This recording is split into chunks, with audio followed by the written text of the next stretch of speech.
went out and got into the boat, but that night they caught nothing. Early in the morning, Jesus stood on the shore, but the disciples did not realize that it was Jesus. He called out to them, "Friends, haven't you any fish?" "No," they answered. He said, "Throw your net on the right side of the boat and you will find some." When they did, they were unable to haul the net in because of the large number of fish. Then the disciple whom Jesus loved said to Peter, "It is the Lord." As soon as Simon Peter heard him say, "It is the Lord," he wrapped his outer garment around him, for he had taken it off, and jumped into the water. The other disciples followed in the boat, towing the net full of fish, for they were not far from shore, about 100 yards. When they landed, they saw a fire of burning coals there with fish on it and some bread. Jesus said to them, "Bring some of the fish you have just caught." So Simon Peter climbed back into the boat and dragged the net ashore. It was full of large fish, 153, but even with so many, the net was not torn. Jesus said to them, "Come and have breakfast." None of the disciples dared ask him, "Who are you?" They knew it was the Lord. Jesus came, took the bread, and gave it to them, and did the same with the fish. This was now the third time Jesus appeared to his disciples after he was raised from the dead. Thanks be to God.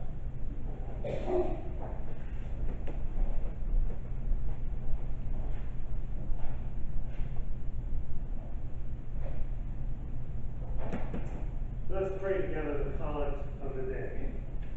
Lord, the resurrection of your Son has given us new life and renewed hope. Help us to live as new people in pursuit of the Christian ideal. Grant us wisdom to know what we must do, the will to want to do it, the courage to undertake it, the perseverance to continue to do it, and the strength to complete it. Amen.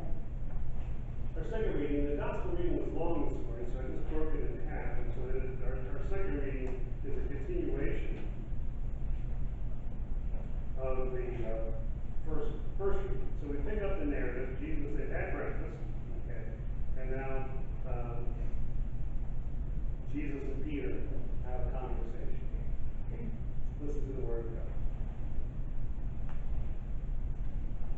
When they had finished breakfast, Jesus said to Simon Peter, "Simon, son of John, do you love me more than these?"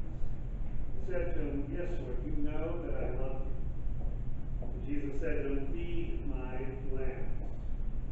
A second time he said to him, "Simon, son of John, do you love me?"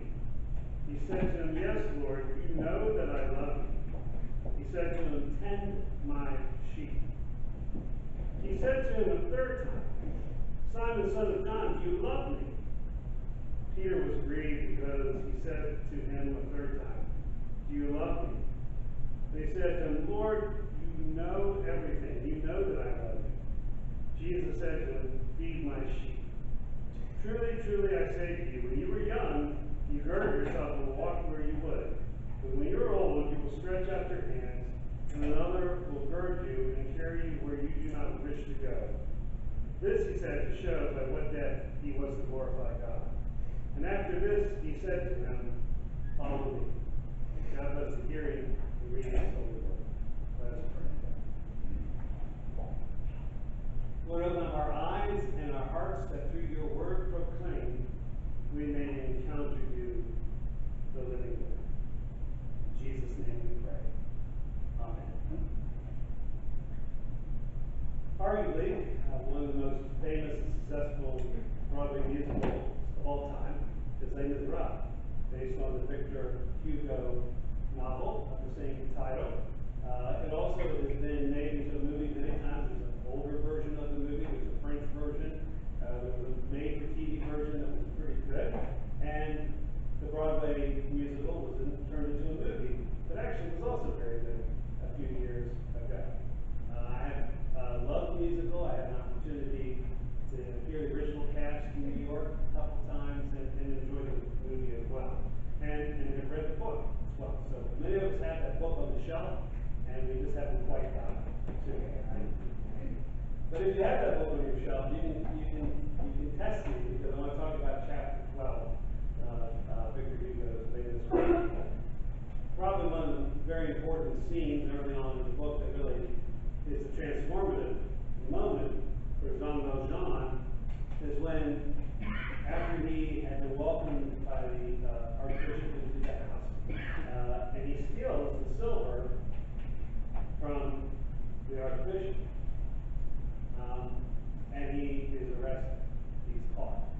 Now, one of the things that we don't get in the movie or the musical is there's kind of a very humorous dialogue between the housekeeper and the bishop before John Valjean's brought back. And she's upset. She's kind of scolding the bishop for letting this person in the house.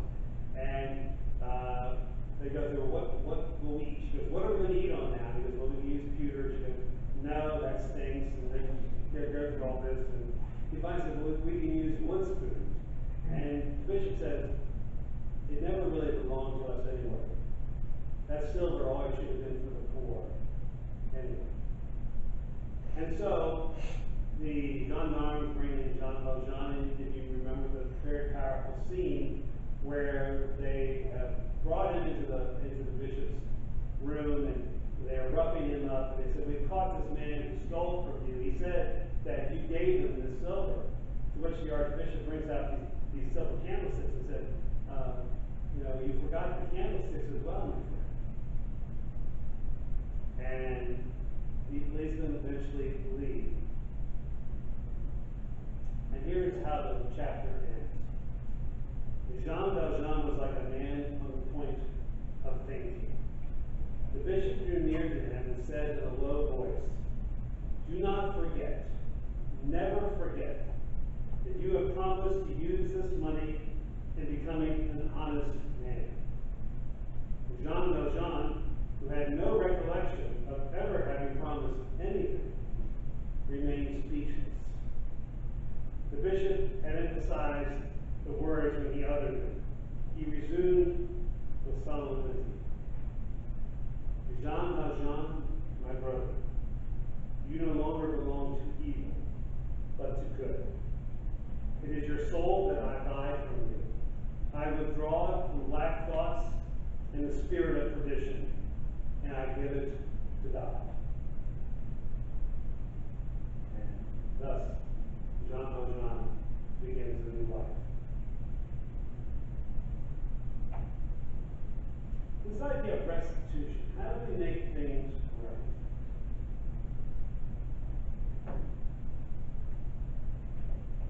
The disciples are back in the Galilee. Now, how did they get there? Now, if you remember on Easter Sunday, one of the things I said is that the resurrection narratives are very confusing, and it makes sense that they're confusing because how do you talk about such a strange event? And one of the things you will find is both Mark and John seem to have two different endings. All right, you could really have ended the Gospel of John with chapter 20 last week, but there's another chapter, and it seems to be an alternative ending. And I had a professor who one time thought that chapter 21 may actually be the ending, the missing ending of Mark. Now, I don't know if that's true or not, but in Mark, Peter's story is kind of central, and in Mark, you never really get Peter reconciled to Jesus. So, in some levels, it's nice to think that John 21 kind of is the end story of Peter. And if you remember the end of Mark, chapter 16, the angel appears to the women and says this, go tell his disciples and Peter, he's going before you to the Galilee. Now, if you're sitting in the room when the women come back and relay this story, how would it feel to be Peter? The women come in, they're all excited, and said, the angel of Jesus is resurrected. What do they say? What do they say? They said, go tell the disciples and Peter. Now, maybe it was just for emphasis. But if you're Peter living with the guilt of what you've done, of denying Jesus, how would you heard that? I'm no longer part of the group. I can see Peter's head slowly bowing, and no one else makes eye contact with him. Now, I'm sure his brother Andrew tried to comfort him. Maybe John and James joked with him, saying, oh, you always were his favorite. Maybe Thomas took him aside and said, hey, man, I've been here. I know what this feels like, right? there are few things lonelier than loss and failure. Peter was dealing with both at the same time. Now, most of us have lived long enough to probably have had our fair share of loss and failure. And actually, you don't have to live too long at all to experience failure. And unfortunately, too many experience loss and grief at tender ages. I'm not a huge baseball fan anymore, but the Phillies are pretty good back then. But some of my favorite movies are baseball movies. And one of them, this movie was 40 years old now, The Natural. Remember The Natural? It's based on a book. The book is kind of different than the movie. The movie has a happy ending, the book doesn't. But if you remember The Natural, Robert Redford, it begins with this person who maybe would have been the greatest pitcher of all time. As a young man, he gets recruited. Matter of fact, there's a scene where he strikes out somebody who's supposed to be Babe Ruth in an exhibition. But before he even gets to begin his career, he's caught up with a scandal. He gets shot by a scandalous woman, and he disappears. Well, 18, 19 years later, he shows up, and he is this older 30-something rookie phenomenon. But towards the end of the book, his injury comes back to haunt him. The bullet is still in him, and it looks like he's going to ruin the chance for the team to win the pennant. And there's a love interest in the book, in the story, played by Glenn Close. And Roy Hobbs, Robert Redford character, is in the hospital. He's bemoaning the fact that he's not going to get to help the team. And he says this: I guess some mistakes you never stop paying for. Some mistakes you never stop paying for. But to this, Iris Gaines says this: I believe we have two lives. Roy Hobbs says, how? What do you mean? The life we learn with and the life we live after that. The life we learn with and the life we live with after that. It is true, some mistakes, some failures change us forever, just like some tragedies. The difference maybe between a tragedy and a mistake is that we go, maybe if there's a tragedy, we think through, well, how could have things been maybe different, right? What if I had gone to the train station? What if they just have waited 1 minute longer, right? You can do that kind of thinking in terms of tragedies. But with mistakes, the truth of the matter is that we are responsible for those things. No one made Peter deny Jesus 3 times. No one made him declare that he would never deny Jesus. And so when the women say that the angel said, tell the disciples and Peter maybe thinks that he will pay for his denial for the rest of his life. But the good news of the gospel is that because of Christ, the life that we are saved from is the basis of the new life that we live after that. So, John 21 has them in the gallery, right? Don't try to harmonize with Luke. They just stay in Jerusalem with Luke. But in John and in Mark and Matthew, they end up back in the gallery, right? And it makes sense for them to go back in the gallery, right? Because it's still not safe in Jerusalem. Remember, their leader was executed as a capital criminal, as an insurrectionist. Okay? The Romans did not mess around with that. Okay? You were guilty and never presumed innocence if you were in the Roman view. Matter of fact, it didn't matter if you were guilty anyway. If you're close, kill it. It's the way to settle it. So Peter and them are back in the Galilee, and Peter says, I'm going fishing. Now, I guess this wasn't recreation, right? Because what was he before he started following Jesus? He was a fisherman. So either they're hungry, or they need to start making a living again, or both.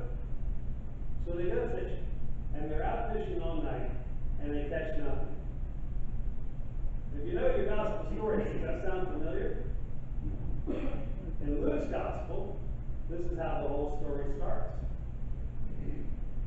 And one of the things I think that's interesting here is whether it's at the beginning of Peter's story, as it is in Luke, or whether it's at the end of Peter's story, at least from the gospel perspective. They work all night, and they got nothing for their work. And we're reminded of the limitations of this world, right? The world will find ways to frustrate you. You don't have to go out and look for frustration, right? How many times have we worked as hard as we could with no results? How many times have we been at work? How about, with our kids? Keep trying to help them learn something and they just don't seem to learn. Or maybe even like in church, we keep trying, but our nets keep coming up empty. It's not accidental that Jesus shows up when humans have come to their limits. Because when we have tried everything we could, when we keep hitting that wall, we can't really lie to ourselves about our invincibility. There comes a point where you can't live in denial about this is just not working out. I've tried, I don't know what else to do. Those are the times we're probably most honest with ourselves, and those are the times when we're most open to find God. Or, at least in this case, allow God to find us.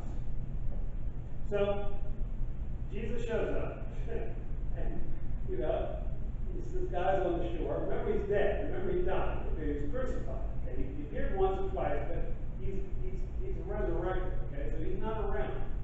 And suddenly they're fishing, and suddenly this guy on the shore is going, "Hey, how's it going?" Now, if someone had risen from the dead, I would want to hear something else other than, "Hey, how's the fishing going?" I would have some questions, but Jesus shows up. "Hey, how you doing? How's it going?" It's something, it's the Lord. And then I love this. Peter puts on his clothes and then jumps into the water. Okay. Now, again, I know they stripped down when they were fishing to barely nothing. Okay, all right. But still, I always kind of pictured him like Robin Williams or somebody. He gets dressed, he's so excited, he gets dressed and then jumps into the water. And probably halfway there, he thinks, "I should have left the clothes off," as he's swimming 100 yards. Okay. It's not a small distance, right? He's swimming 100 yards. So he swims, and he gets there, and Jesus makes them breakfast. Again, he's risen from the dead. He's the Lord of all heaven. I think I would want to hear, well, what's it like?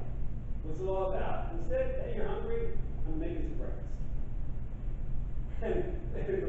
And it just kind of, it's what I love about this is they just kind of sit around looking at each other, and no one says anything, Like, nobody's like, "Hey, how's being dead? How's it going, Jesus?" Can you just tell us what it's like? No, everybody's just not, some big something. "Hey, good fish, Jesus, thanks." What's in this fish? It's a nice, I like this little thing you did with that. It's such a strange story. So anyway, they finished. And one other thing I think is funny. Just to make it even weirder for us, they tell us how many fish there are. 153 fish. Do you realize how much energy for the last 1900 years has been spent trying to figure out what 153 means?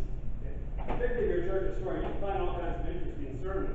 One of the things, those of you who are math people, I just want to throw, I've always ignored this, all right? But I want to just give you something, because I was fascinated by this, and I know math is not my strong point. But 153 has several mathematical properties. It is the sum of the first 17 integers. It also is associated with the geometric shape known as Visiopisius, which is a Venn diagram. Two circles. So I don't know, maybe John invented the Venn diagram. I don't know, all right? By the way, it's not the imperfect square root of 3. And the other thing, maybe John is just playing with us a little bit, because Archimedes called it the measurement of the fish. So, I don't know. Maybe John just wanted to mess with all the But anyway, so there's that number to make the thing even weirder. We have a number. So then Jesus and Peter begin the conversation. Now, the sacrament of penance was probably the reason that was the chief reason the Reformation happened. This idea of you have to make right the sins you've committed in the world against people.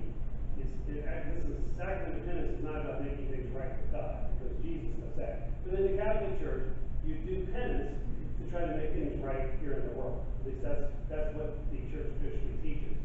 But by the late medieval Church, it was such a corrupt, it becomes so corrupt and so problematic that I think Luther and Calvin, if they could figure out a way to reform the sacrament of penance, they would have, but they couldn't figure it out. Now, according to the great Catholic teacher Thomas Aquinas, there are 3 conditions necessary for penance: contrition, which is sorrow for sin, together with the purpose for amendment. Confession of sins means you, without any omission, you have to lay it all out there. And then satisfaction by doing some good work. Okay. Now, this scene is often painted as Peter's penance. So let's think. How does he do it right? Does he get it right? Well, first of all, I think Peter certainly demonstrates sorrow immediately after the denial. Remember, the gospel says when he denied Jesus, he wept bitterly. And again, when Jesus is questioning him, Peter gets upset, right? Okay. What? How many questions does Peter ask him? Or does Jesus ask him? 3? Why the number 3? Right. Okay. So both Peter and Jesus know what's going on. And Peter gets upset again to be reminded of his error. And Jesus gives him good work to do. Take care of my people. Feed my sheep. Feed my lambs.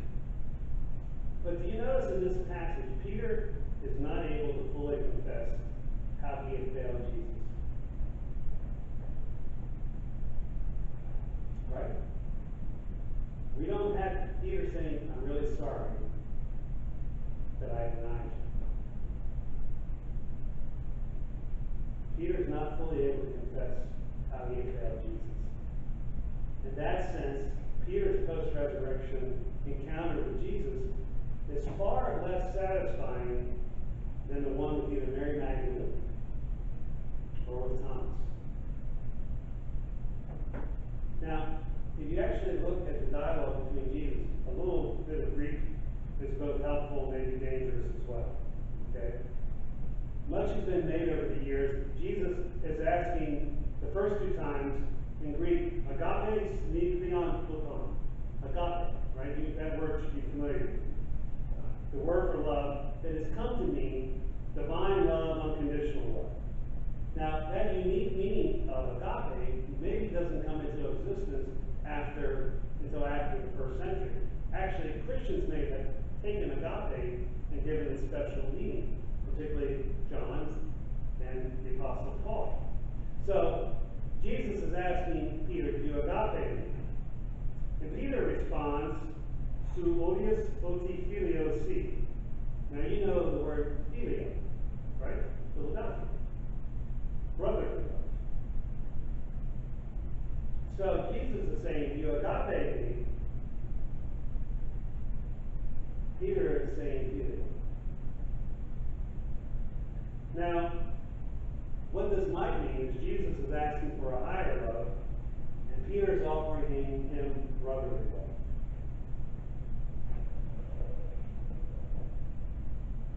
It is interesting, the 3rd time Jesus asks the question, he switches to the form philia.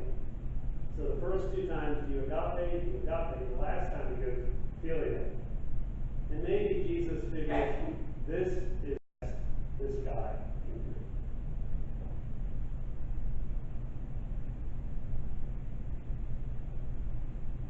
Maybe this also is the shadow side of our apostolic and contemporary faith. None of us fully own how we failed Jesus. Now, we're good at pointing out what's wrong with other people. But I think we do that in part because we don't want to fully look at our own failures, right?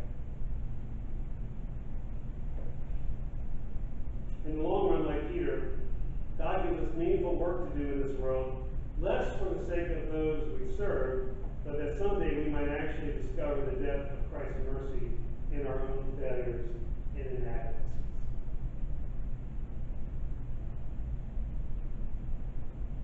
The life you save may be your own.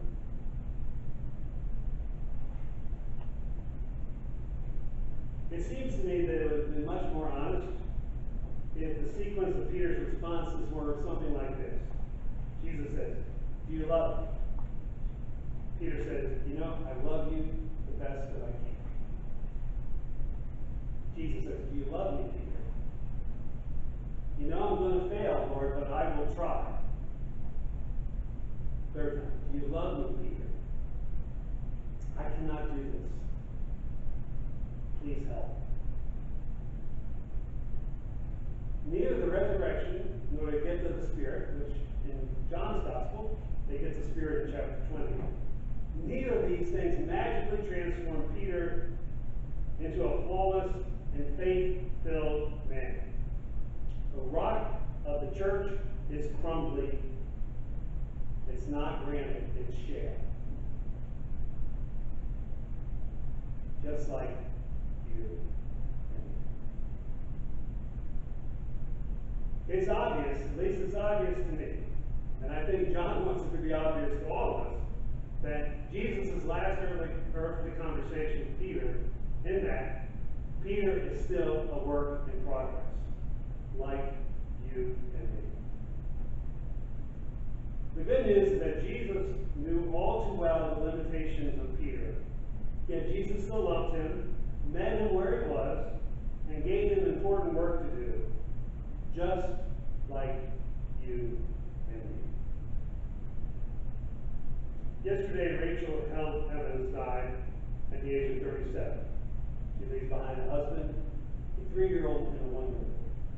She was a popular Christian writer. She had grown up in strong, very fundamentalist, conservative backgrounds, became disillusioned with that, kind of had rejected the faith, but found herself back in faith with a different kind of way of looking at the Christian life. So her books were very helpful in speaking particularly to people who came out of that kind of strict, rigid Christianity, couldn't live and believe that anymore, but still had faith in Christ. So she had a profound impact and died way too young and died tragically. This is one of her books, which I think ties all this together, particularly as we go to this table. The reason that we come to the Lord's table is not because we are worthy, not because we worked it out, not because of the post-resurrection faith we now triumphantly march to the table of Christ. No, we come because he invites us, accepting us as we are, knowing that we need to be better, but loving us nonetheless. Rachel Evans says this: "But the gospel doesn't need a coalition devoted to keeping the wrong people out. It needs a family of sinners, saved by grace, committed to tearing down the walls, throwing open the doors, and shouting, 'Welcome, there's bread and wine. Come eat with us and talk.' This isn't a kingdom for the worthy, it's a kingdom for the hungry." Probably no one more broken or hungrier than St. Peter. Yet, through this very compromised, broken man, the kingdom of God came into the first century. It's through our broken, incomplete faith that God is still communicating his love and salvation to the world. Thanks be to God. In the name of the Father, Son, and Holy Spirit. Amen.